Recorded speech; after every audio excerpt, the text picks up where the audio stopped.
Kasba society of US এর আয়োজনে মহানবী হযরত মুহাম্মদ সাল্লাল্লাহু আলাইহি ওয়াসাল্লামের জীবন সম্পর্কে আলোচনা এবং শিশু কিশোরদের ইসলামিক প্রতিযোগিতা ও বার্ষিক মিলাদ মাহফিল অনুষ্ঠিত হয় 17 এপ্রিল শনিবার জ্যামাইকার তাজমহল রেস্টুরেন্টে। সংগঠনের সভাপতি একেএম শফিকুল ইসলামের সভাপতিত্বে অনুষ্ঠানে বিশিষ্ট আলেমগণ মহানবীর জীবনের বিভিন্ন দিক তুলে ধরে বক্তব্য রাখেন।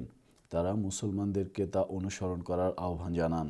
শিশু কিশোরদের মধ্যে কেরাত, হামদ, নাচ সহ বিভিন্ন ইসলামিক প্রতিযোগিতা অনুষ্ঠিত হয়। সুর ছন্দ সাংস্কৃতিক গোষ্ঠীর আয়োজনে 17 এপ্রিল শনিবার জ্যাকসন হাইটসের একটি স্কুল অডিটোরিয়ামে অনুষ্ঠিত হয় বাংলা বর্ষবরণের অনুষ্ঠান।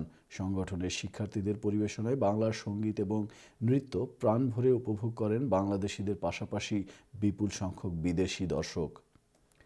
ব্যতিক্রমী আয়োজনে বাংলা নববর্ষ 1417কে স্বাগত জানিয়েছেন ব্রুকলিনের নারীরা। ব্রুকলিনের চার্চ ম্যাকডোনাল্ডের জাফরান রেস্টুরেন্টে 17 এপ্রিল বসে মহিলাদের প্রাণের মেলা। শুধুমাত্র এবং কেবলমাত্র নারীরাই এখানে বৈশাখী সাজে সজ্জিত হয়ে নেচে গেয়ে পান্তা খেয়ে নিঃসংকোচে যার যেমন খুশি কথা বলে চিৎকার দিয়ে নিজেদের মতো করে একান্তভাবে বরণ করেন বাংলা নববর্ষকে।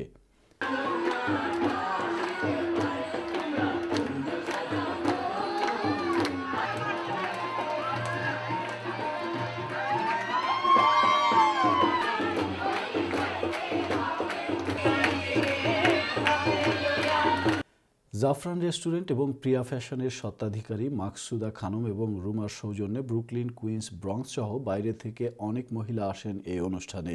নিউ ইয়র্কের বাংলাদেশি কমিউনিটিতে অতি পরিচিত 3 নারী নেত্রী নার্গিস আহমেদ, রানা ফেরদৌস এবং বদরুন্নাহার খান মিতা অন্যান্য নারীদের সাথে বৈশাখীর চেতনায় হারিয়ে যান মনের অজান্তেই। শুভ নববর্ষ 1417 সাল নববর্ষ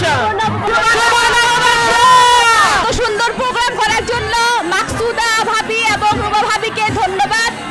শুধুমাত্র মহিলাদের জন্য বৈশাখী অনুষ্ঠান আয়োজন নিউ ইয়র্কে এটি প্রথম।